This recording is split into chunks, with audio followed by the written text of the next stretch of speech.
Utensils that cut, grimy they be. Today is the day they'll shine. Let's see. Hi everyone, welcome back to A Creatively Crafted Life's Cleaning Challenge. And as you can tell from the rhyme for today, we are cleaning our scissors and other cutting utensils that we may have. I have way too many scissors for any one person. I clearly realize that. And this may be a purge item, but we're not going to deal with that today. Instead, we are going to focus on cleaning them. I have scissors, I have an X-Acto blade, I have a utility knife, I have rotary cutters, and then we also have things like our Big Shot. So all of those things fall under today's umbrella of cleaning utensils or tools that cut. Some of my scissors are looking okay.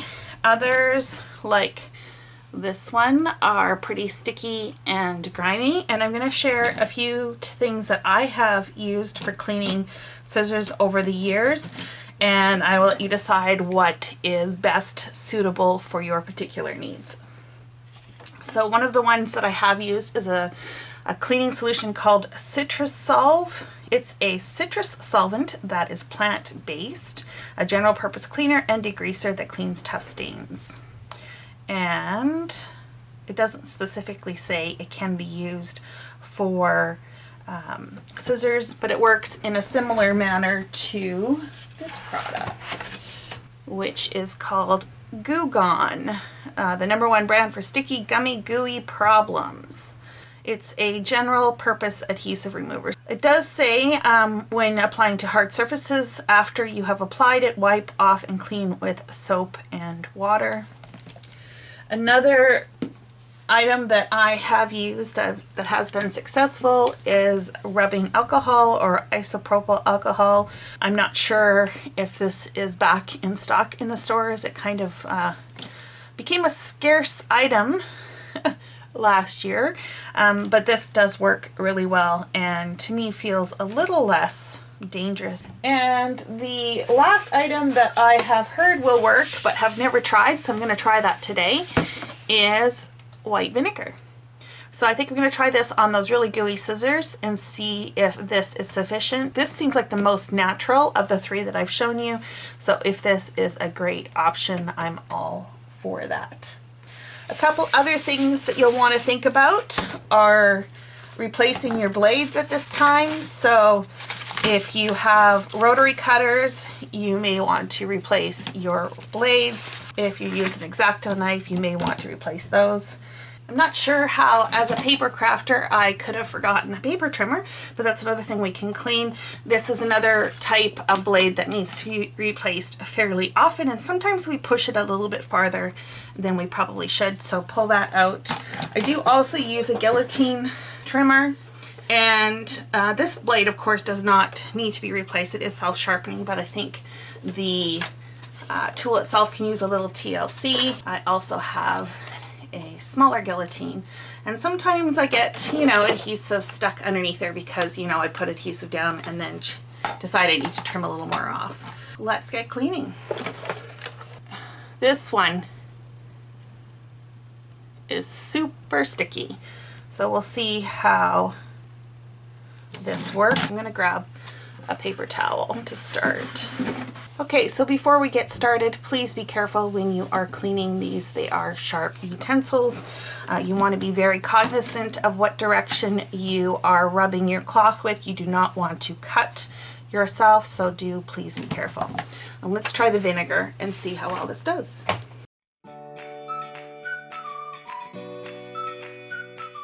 Okay, so it does cut it eventually, but you do need a little bit of elbow grease for this. If a more natural option is something that you would like to use, by all means, I think this could work with enough time and effort. In the interest of testing this out, let's try the alcohol next. Kind of work our way up.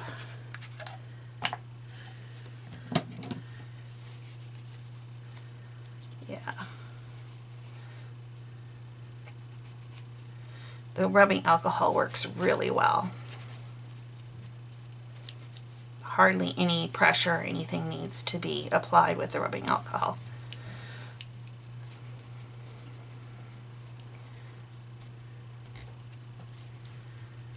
I am trying to make sure that I get into the little nooks and crannies and get it as clean as possible. The problem with the other two items, like the citrus solvent and the Goo Gone, I always worry that it leaves a residue behind, and I don't want that to transfer onto my project, right? So I think, to me, I will stick with rubbing alcohol.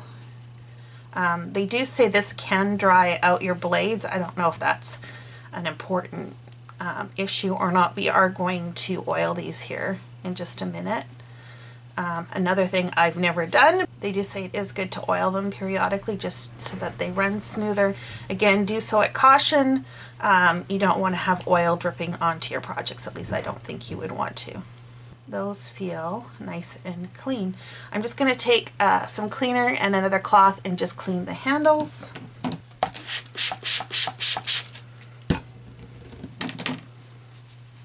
I did not have anything sticky on there. This is just to clean. Okay, now they do say oiling. Like I said, I've never done that before. So let's get another cloth here and lay down. These are just rags that I have. Yes, they look dirty, but they are clean. They do say just general machine oil, like for your sewing machine, would be sufficient. So let's give that a try. And the idea is that we want to apply the oil in the pivot section. So I am just going to apply a little bit around the screw head and in between on both sides. Again, I have no idea what I'm doing. This is just what I read. If you've got a better suggestion, let me know below, because I would love to hear. And I'm just going to massage that in and let it soak in for a bit, and then we will wipe it down, because like I said, I don't want any oil showing up on any of my projects. So I'm just going to let that sit for a bit. I've also read that if you're worried about rust, if you live in a humid climate, to oil your entire blades, and then just remember before you go to use it to wipe the oil off, and that should help prevent rust from happening. We are going to move it back and forth just to work that oil in. And like I said, I'm just going to put this aside and we'll move on to the next one, and we'll buff those clean afterwards. Let's talk about the X-Acto knife.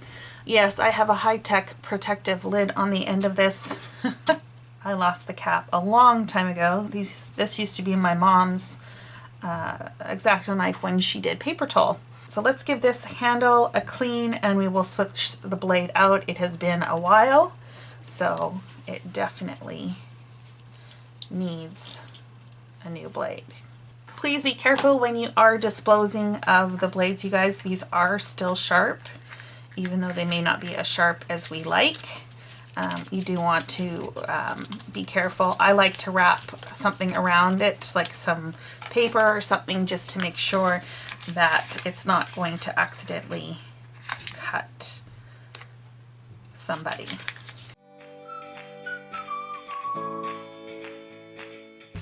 Okay, that'll go back in my tool caddy. And like I said, this will be disposed of properly.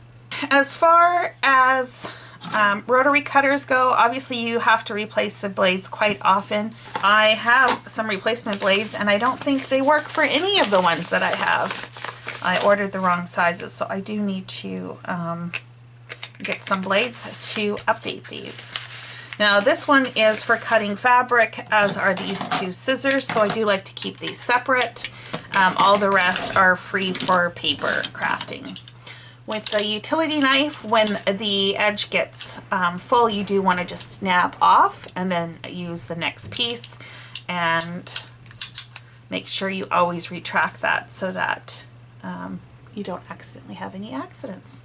Okay, so I'm going to finish cleaning up the scissors and rotary cutters, and then we'll come back and we'll talk about the other tools. For my small guillotine trimmer, this blade, or this guard actually comes off, and you can see how it kind of gets a little bit of gumminess under there.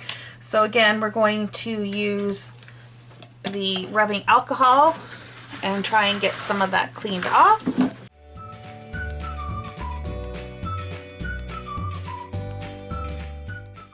Looking much better. And we are just going to give this a good clean as well. Again, be careful. Be careful of the blade. You don't want to accidentally set it down on your finger. That would not be a good thing.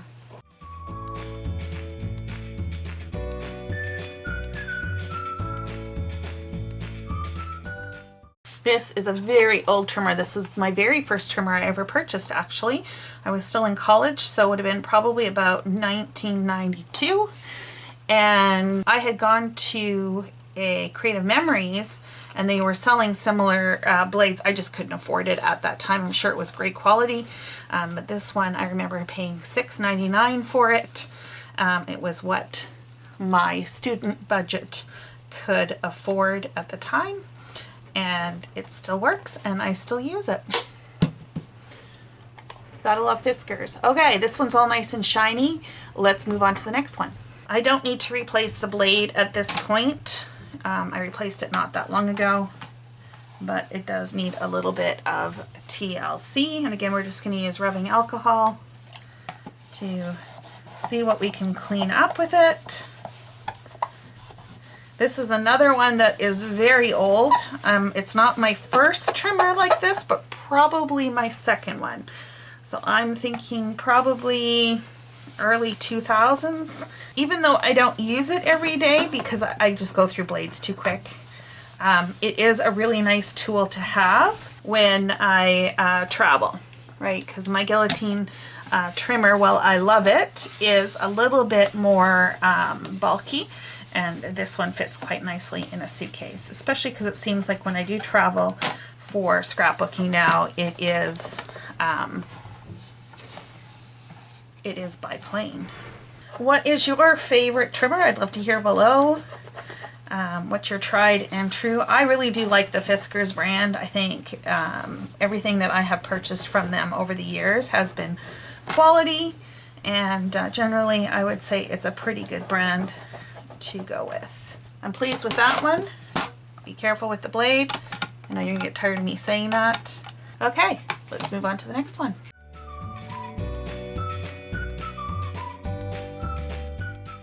Now this one, I don't think the blade comes off.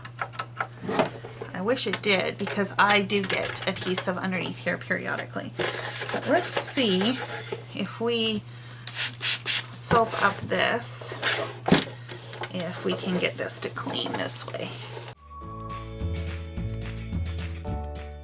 I really just need to stop applying adhesive to stuff before and then cutting it. I need to make sure the cutting is done before I apply adhesive, I guess is what I'm trying to say. But you know, sometimes you just, you know, things just don't quite work out the way that you think they're going to. Okay, I'd say that one looks good. Let's move on to the big shot.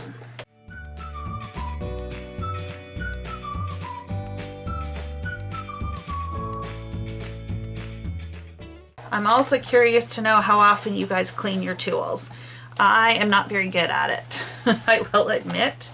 And so that's why I like to do these spring cleaning prompts. It basically reminds me that I need to get in and give these things a little TLC every now and then.